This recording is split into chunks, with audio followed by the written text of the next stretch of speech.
अब एक नई कहानी आई है कि हमें नहीं पता ये पर्चा किसने दर्ज किया। ये अब वफाकी वज़रा भी कह रहे हैं, वज़ीर-ए-आज़म साहब से मंसूब किया गया कि उनको कोई इल्म नहीं था और बड़े नाराज़ हुए हैं जब उनको पता चला है। तो मुल्क का तो मसला ये है कि वज़ीर-ए-आज़म को पता नहीं है कि आटा जो है वो 75 से 80 रुपये का बिक रहा है। वज़ीर-ए-आज़म को पता नहीं है कि चीनी 110 से ऊपर बिक रही है। वज़ीर-ए-आज़म को पता नहीं है कि बेरोज़गारी मुल्क में आम हो गई है, गुर्बत बढ़ती जा रही है, इसका भी वज़ीर-ए-आज़म को इल्म नहीं है। वज़ीर-ए-आज़म को इल्म नहीं है कि मईशत तबाह हो गई है। वज़ीर-ए-आज़म को इस बात का इल्म नहीं है कि उन्होंने 2 साल में इतने कर्जे ले लिए हैं जो पिछले 10 साल में पाकिस्तान मुस्लिम लीग नून और पीपल्स पार्टी की हुकूमत ने नहीं लिए थे, इसका भी इल्म नहीं है। उनको इस बात का इल्म नहीं है कि सीपैक बंद हो चुका है। उनको इस बात का इल्म नहीं है कि आज हम आलमी दुनिया में अकेले हैं। 4 दिन इस वज़ीर-ए-आज़म के वज़रा लगे रहे, गद्दारी के सर्टिफिकेट बांटते रहे। आज पर्चा दर्ज हो गया है। मेरी इनसे गुजारिश है, पर्चे में शामिल हो जाएं, पर्चे में अपना नाम शामिल करें कि हाँ हम भी गवाही देने वाले हैं कि फलाना आदमी गद्दार है, फलाना इंडियन एजेंट है। आज पूरा मुल्क रो रहा है। हंस कौन रहा है? हिंदुस्तान और मोदी। जब दुनिया के सामने हमने रखा कि आज़ाद कश्मीर का वज़ीर-ए-आज़म हिंदुस्तानी एजेंट है, हमने उस पर पर्चा दर्ज कर दिया, तो आप कौन सा मुकदमा कश्मीर का दुनिया के सामने लड़ेंगे? जब आप ये कहते हैं कि हमारे 2 साबका वज़ीर-ए-आज़म गद्दार हैं, हमारे डिफेंस मिनिस्टर गद्दार हैं, हमारे वफाकी वज़ीर गद्दार हैं, हमारे स्पीकर गद्दार हैं, हमारे गवर्नर गद्दार हैं, हमारे चीफ मिनिस्टर गद्दार हैं, और बात यहाँ रुकी नहीं। 3 लेफ्टिनेंट जनरल रिटायर्ड जो पाकिस्तान के अहम तरीन ओहदों पर रहे हैं, इनकी काबिलियत का पूरा फौज और पूरा पाकिस्तान इतराफ़ करता है, आज वो भी गद्दार ठहरे। ये बदनसीबी नहीं है इस मुल्क की तो और क्या है? मैं पूछना चाहता हूँ, ये हुब्बुल वतनी का सर्टिफिकेट कहाँ से मिलता है, ताकि मैं भी अप्लाई करूँ। वज़ीर-ए-आज़म रहने के बाद मैं भी अप्लाई करना चाहता हूँ कि मुझे हुब्बुल वतनी का सर्टिफिकेट दे दें, क्योंकि गद्दारी का इल्ज़ाम तो आपने लगा दिया है। ये अफसोसनाक बातें हैं, ये हैरानकुन बातें हैं।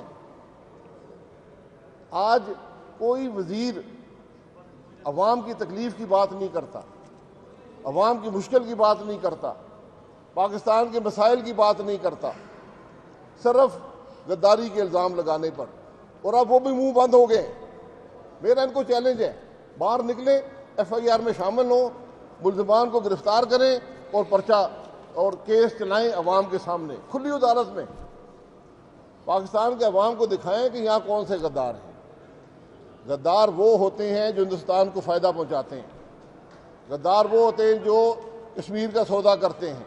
गद्दार वो होते हैं जो सीपैक बंद करते हैं। गद्दार वो होते हैं जो मुल्क की मईशत तबाह करते हैं। गद्दार वो होते हैं जो अवाम को मुश्किल में डालते हैं। आज गद्दारी और हुब्बुल वतनी के सर्टिफिकेट मत बांटें, आज अवाम के मसाइल हल करें।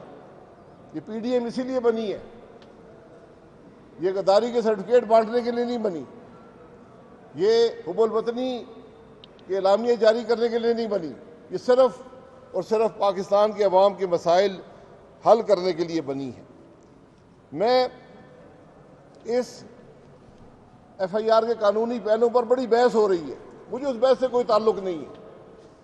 वो बहस कभी अदालतों में हुई तो हो जाएगी, क्योंकि ऐसे पर्चे पाकिस्तान में पहले भी बने हैं, लेकिन इस सतह के नहीं बने कि आज़ाद कश्मीर के वज़ीर-ए-आज़म को भी शामिल किया।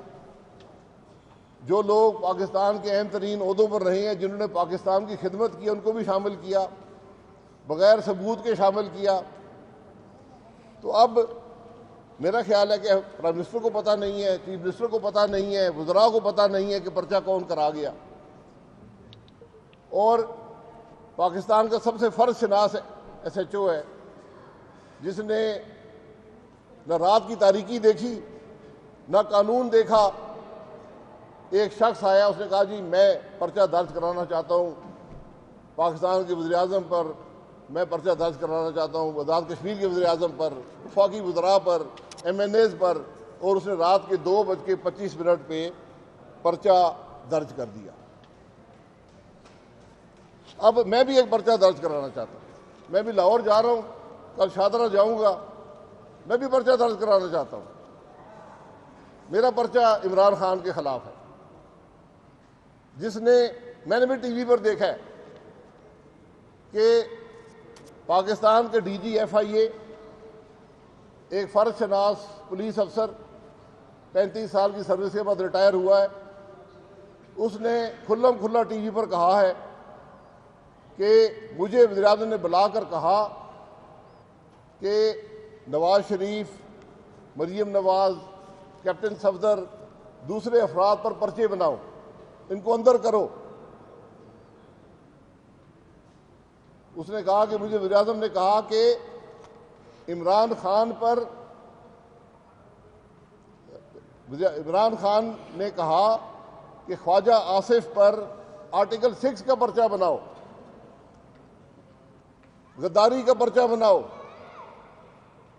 ये अब आपको समझ आएगी कि गद्दारी कहाँ से शुरू हुई है। जिस आदमी की ज़हनी कैफियत ये हो, जिसको अपने आईनी हल्फ की परवाह ना हो, वज़ीर-ए-आज़म का हल्फ कभी आपने देखा है? जिसको आर्टिकल 62-63 की परवाह ना हो, जिसको अपने ओहदे की परवाह ना हो, जिसमें इतनी हिम्मत हो कि वो हर कानून को झुठलाए, एक आला तरीन सरकारी अफसर को बुलाए और उसे कहे कि तुम दूसरे लोगों पर झूठे पर्चे बनाओ, गद्दारी के पर्चे बनाओ, इनको अंदर करो। उस अफसर ने कहा कि आपके पास नैब मौजूद है, ये काम बड़ा अच्छा कर रही है, आप मुझे क्यों कह रहे हैं? तो आज ये जाहिर हो गया कि वज़ीर-ए-आज़म के दावे हैं जी मैं सबको अंदर करता हूं, तो नैब इसके कब्जे में है, ये पर्चे यही बना रहा है। शहबाज शरीफ को किसने गिरफ्तार करवाया? कौन शहबाज शरीफ से खौफजदा था? कौन PDM से खौफजदा था? कौन ABC से खौफजदा था? पाकिस्तान नैब को 20 साल हो गए, कोई शख्स भी रेफरेंस फाइल होने के बाद गिरफ्तार नहीं हुआ। ये कानूनी तौर पर गलत बात है, कोई मकसद नहीं है। कानून कहते हैं 30 दिन में ट्रायल करें और उसको सजा दें या बरी कर दें, गिरफ्तार करने का कोई मकसद नहीं है। लेकिन Shahbaz Sharif, leader the opposition party, Pakistan Muslim League नून के सदर, APC के को चेयरमैन, उनको गिरफ्तार किया गया। इसका कोई जवाब है? अब DG FIA की बातों ने साबित कर दिया है कि हमारा वज़ीर-ए-आज़म जो है वो सारा दिन सिर्फ अपोजिशन को दबाने के बारे में सोचता है, उनको गिरफ्तार कराने के बारे में सोचता है, उन पर गद्दारी के पर्चे कराने के बारे में सोचता है। तो ये बिल्कुल हकीकत है। ये सब बातें इस बात की दलील है कि शादरा का पर्चा भी इमरान खान ने दर्ज कराया है। अब 100 नफी करे, उसके वज़रा 100 कहानियां बनाएं, इस सब के पीछे इमरान खान है। हम इसको चैलेंज करते हैं। अब सियासी मुकाबले आपने अदालतों में लड़ने हैं, आपने पर्चे बना के लड़ने हैं। क्या इन बातों से पाकिस्तान की अवाम की तकलीफ दूर होगी? इसका जवाब दे दें कि कौन सी तकलीफ दूर होगी। काबीना की मीटिंग में आज तक पाकिस्तान के अवाम की तकलीफ की बात हुई है? पर्चों की बात होती है, नवाज शरीफ को वापस लाने की बात होती है, दवाइयों की कीमतें बढ़ाने की बात होती है, गैस की कीमत बढ़ाने की बात होती है। आज तक पाकिस्तान के अवाम को की तकलीफ दूर करने की बात नहीं हुई, उनकी बेहतरी की बात नहीं हुई। ये आज मुल्क के हालात हैं, इसीलिए पीडीएम है और इंशाअल्लाह पीडीएम जो है ये पाकिस्तान के अवाम को रिलीफ देगी। इन पर्चों से हम नहीं घबराते। हमारा तो खुला चैलेंज है कि सारे वफाकी वज़रा इमरान खान समेत शामिल हों इस पर्चे के अंदर, मुद्दई बने, गिरफ्तार करें तमाम मुल्ज़िमान को, खुली अदालत में पाकिस्तान के अवाम के सामने कैमरे लगाकर ट्रायल किया जाए, ताकि ये हक़ाइक़ पता चलें कि आज पाकिस्तान के वफादार पाकिस्तान बनाने वाले हैं, अवाम की तकलीफ रफ़ा करने वाले हैं या अवाम को तकलीफ देने वाले हैं, मोदी की मदद करने वाले हैं, कश्मीर का सौदा करने वाले हैं, हिंदुस्तान को तक़वियत पहुँचाने वाले हैं। जितना मजाक पाकिस्तान का आज उड़ रहा है पूरी दुनिया में, हिंदुस्तान के अखबारात और टीवी भरे हुए हैं, यहाँ किसी को शर्म नहीं है। आपके अमल से ये पाकिस्तान की बेइज्जती हो रही है, किसी को परवाह नहीं है। आप हज़रात का बहुत शुक्रिया। सर आप जिस तरह आप उन्होंने गद्दारी का इल्ज़ाम लगाया है, आपने भी वही सिलसिला शुरू किया है। मैं किसी पर गद्दारी का ना इल्ज़ाम लगाता हूँ, ना मेरे पास गद्दारी के सर्टिफिकेट है। मैंने तो हक़ाइक़ बयान किए हैं कि जो मुल्क को नुकसान पहुँचाता है गद्दार वही हो सकता है।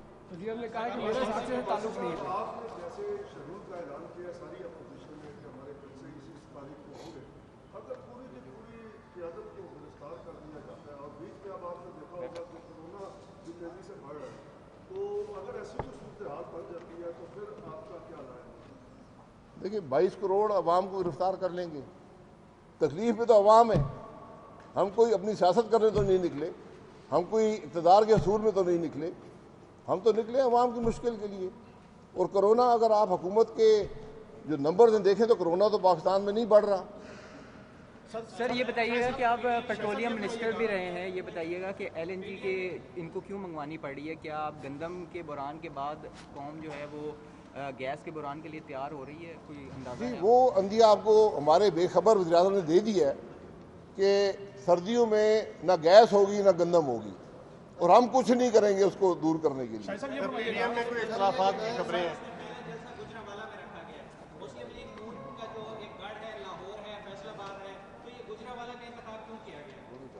फिर भाई आपने जलसे की देखी है ना, 16 को गुजरांवाला है, 18 को कराची में है मरकज़ी जलसा सूबाई दारुल हुकूमत में, 25 को मरकज़ी जलसा है सूबाई दारुल हुकूमत कोयटा में, और 22 तारीख को नवंबर को जलसा है सूबाई दारुल हुकूमत पेशावर में, 30 को जलसा है मुल्तान में, और 13 दिसंबर को जलसा है सूबाई दारुल हुकूमत लाहौर में। सर ये बताइएगा आपने जो बात की है कि वज़ीर-ए-आज़म के खिलाफ पर्चा दर्ज करवाऊंगा, ये संजीदा बात है या बस आपने सिर्फ बयान किया तक? मैंने ज़िंदगी में किसी के खिलाफ पर्चा नहीं दर्ज कराया, लेकिन अगर मुझ पर पर्चा दर्ज होगा झूठी बातों पर, तो ये तो एक सीनियर पुलिस अफसर बात कर रहा है, इस पर पर्चा नहीं, कार्रवाई तो होनी चाहिए, पर्चा दर्ज होना चाहिए।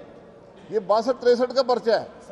ये जी कोई शख्स बदर रशीद से गुजारिश करूंगा वो चला जाएगा, वो आदि पर्चे दर्ज कराने वाले। कि जिस तरह माजी में APNS की मूवमेंट हुई, अभी PDM जो तमाम अपोजिशन जो है उधर इकट्ठी हो गई है, ऐसा तो नहीं कि तमाम अपोजिशन जब अपना जोर डालेगी और तीसरी कुव्वत को इंटरवीन करने का मौका मिलेगा, ना हुकूमत के हाथ कुछ रहेगा ना अपोजिशन के हाथ कुछ रहेगा, और तीसरी बात जो आजकल थ्योरी भी चल रही है माशाल्लाह, हम आइन से बाहर नहीं जा रहे। किसी को हक नहीं है कि आइन तोड़कर मुल्क में इक़्तिदार संभाल लें। वो ज़माने अल्लाह करे चले गए हों। इख्तलाफ सियासी होता है, जब हुकूमत सियासी इख्तलाफ को ये रंग देगी गद्दारी का, जब अवाम की बात करने को गद्दारी कहा जाएगा, जब मुल्क की तकलीफ़ दूर करने को गद्दारी कहा जाएगा, जब पार्लिमान को दबाया जाएगा, अपोजिशन पर पर्चे दर्ज होंगे, उससे मौका मिलता है, तीसरी कुव्वतों को माजी का सबक है, उससे मौका मिलता है। पॉपुलर एजिटेशन से, अवाम की तकलीफ बयान करने से किसी को हक नहीं मिलता कि वो मुल्क में आकर इक़्तिदार पर कब्जा कर। सर पीडीएम में कोई इख्तलाफात की भी खबरें हैं रोटेशन पॉलिसी के हवाले से और जलसों के हवाले से, पीपल्स पार्टी को कुछ तहफ़्फ़ुज़ात हैं? जी, मैं पीडीएम का, मुझे उन्होंने सेक्रेटरी जनरल नामजद किया है, ये खबरें अभी तक मुझ तक नहीं पहुंची। सर मौलाना की और आज बीबी मरियम की मुलाकात है, आप भी उसमें होंगे, क्या एजेंडा होगा, क्या मामला डिस्कस होंगे? ये पीडीएम के मामला डिस्कस होंगे। मरियम साहबा ने दावत दी थी, वो लाहौर में थे, वो खाने के लिए आ रहे हैं, वहाँ यकीनन सियासी गुफ्तगू भी होगी और पीडीएम के अगले आइंदा लामल पे गुफ्तगू होगी। अच्छा, क्लियर नहीं कर रहे कितने अरसे के लिए सरबराह होंगे, ये होगा या रोटेशन पे होगा? ये एक नॉन इशू है, अभी तो पीडीएम शुरू हुआ है, ये सब चीज़ें वक्त के साथ तय हो जाती हैं। शाह साहब ये बताइएगा सर, वो तीसरा सवाल आप उधर से ले रहे हैं,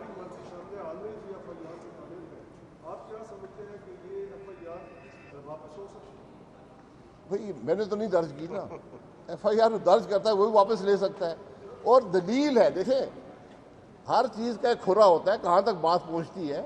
आपके सामने DG FIA ने कहा कि मुझे 1.5 साल पहले इस मुल्क के वज़ीर-ए-आज़म ने बुलाकर कहा कि पर्चा दर्ज करो, नाम लेकर नाम बताए। एक ख्वाजा आसिफ को बताया कि इस पर आर्टिकल 6 का पर्चा दर्ज करो। ये हमारे मुल्क के वज़ीर-ए-आज़म की सोच है, तो मुझे तो उसकी बात पर यकीन नहीं आएगा कि मैंने पर्चा नहीं दर्ज कराया। मैं तो यकीन करता हूँ इस बात पर कि ये हुकूमत, ये प्राइम मिनिस्टर, इसके वज़रा, इसके चीफ मिनिस्टर शामिल हैं इस पर्चे के अंदर। अच्छा शाह साहब ये बताइएगा कि आपकी अपनी जमात के अंदर तमाम लोग जो है एक बयानिए के ऊपर, एक मौक़िफ़ के ऊपर मौजूद नहीं है, जिसकी एक दलील तो ये है कि ख्वाजा आसिफ साहब का बयान आना आसिफ अली ज़रदारी के हवाले से, और जिसको साबिक़ सदर आसिफ अली ज़रदारी ने कहा कि उन्होंने किसी की ईमा पर ये बयान दिया था। तो दूसरी बात ये है कि मुस्लिम लीग नून के अंदर शहबाज शरीफ का जो बयानिया है मुफाहमत का, या एक किस्म का जो तसादुम की से बचने वाला, क्या अब वो ख़त्म हो चुका है, उस पर फुल स्टॉप लग चुका है, या अभी भी कोई ना कोई ऐसा पॉसिबिलिटी निकल सकती है कि दोबारा नेगोशिएशन हो सके? क्योंकि सियासत जो है वो बंद गली से रास्ते तलाश करने का नाम है, ना कि आप खुले मैदान से सीधा बंद गली की तरफ चले जाएं। आपने दरिया को कूजे में बंद कर दिया है। देखिए गुजारिश ये है, बयानिया पीडीएम का ये है कि अवाम जो इमानत वोट की सूरत में आपके हवाले करते हैं उसमें ख़यानत ना हो और मुल्क आइन के मुताबिक चले। इससे किसी पाकिस्तानी को इख्तलाफ नहीं है, किसी पाकिस्तानी को इख्तलाफ नहीं है। ये बयानी है सारा, कोई तीसरी बात नहीं है, कोई झगड़ा नहीं है। इसलिए इन चीज़ों, आज पीडीएम है इस मुल्क को बचाने के लिए। आज मुल्क मुश्किल में है, लोग परेशान हैं। अगर अपोजिशन अपना किरदार अदा नहीं करेगी फिर क्या करेगी? इसलिए ये बातें सियासत में हर रोज़ बातें होती हैं। ख्वाजा साहब ने बिल्कुल कहा, उन्होंने वजाहत भी कर दी कि मेरे ज़ाती ताल्लुकात थे, मैंने ये बात कह दी, उन्होंने माजरत भी कर ली, बात ख़त्म हो गई। नवाज शरीफ साहब कब तक वापस आएंगे? नवाज शरीफ साहब जी आप सप्लीमेंट्री कर दें।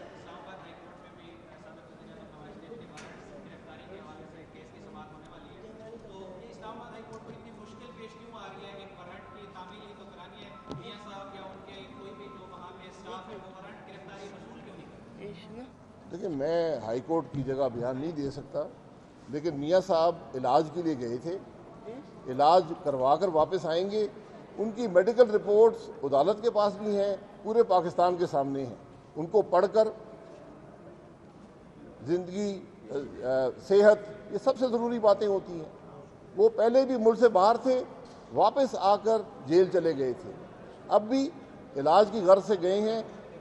हुकूमत ने, अदालतों ने इजाज़त दी है, जब इलाज मुकम्मल हो जाएगा वापस आ जाएंगे। इलाज क्यों मुकम्मल नहीं हुआ, ये सारी बात मेडिकल रिपोर्ट में जो 2 बड़े मुस्तनद डॉक्टर्स ने लिखी हुई है उसको पढ़ लें। आखिरी क्वेश्चन सर, ये बताइएगा कि अरशद मलिक की जो वीडियो है, क्या उसका कोई पार्ट 2 भी है या जितनी वीडियो थी सारी आ चुकी है? देखिए अरशद मलिक की वीडियो अरशद के जो असरात थे वो आपके सामने हैं। उनको उनको इस नौकरी से निकाल दिया गया, लाहौर हाई कोर्ट ने निकाला है। अब उनके फैसले, बात उनके फैसलों की करें कि हम उनके फैसलों में कितना यकीन कर सकते हैं। पाकिस्तान के अवाम अदालतों में अब क्या यकीन करेंगे? इस नैब की क्या हैसियत है, नैब की अदालतों की क्या हैसियत है? असल सवाल तो ये है। सवाल तो वीडियो अरशद मलिक की दूसरी वीडियो हो, तीसरी हो, 20वीं हो, उससे कोई फर्क नहीं पड़ता मेरे भाई। ये फैसला हो गया, अदालत ने कर दिया, 7 हाई कोर्ट के जजेस ने किया कि ये बात दुरुस्त है, इसको नौकरी से निकाल दिया, उसके फैसले बरकरार हैं, उसकी बात करें। भाई साहब, आप सेक्रेटरी जनरल हैं पाकिस्तान डेमोक्रेटिक मूवमेंट के, आप नहीं समझते कि जमहूरी तसलसल के लिए आप खुद भी मेंबर पार्लियामेंट है, और कहाँ की जमहूरियत के लिए आप जद्दोजहद कर रहे हैं? जब पार्लियामान के दरवाजे बंद हो जाएं, जब पार्लियामान में पाकिस्तान के अवाम की बात ना हो सके, जब हमें यहाँ आकर आपके सामने ये प्रेस कॉन्फ्रेंसेज में अवाम की तकलीफ की बात करनी पड़े, तो फिर बात सड़क पर ही होगी। अब PDM बात सड़क पर करेगी। बहुत शुक्रिया। Thank you sir.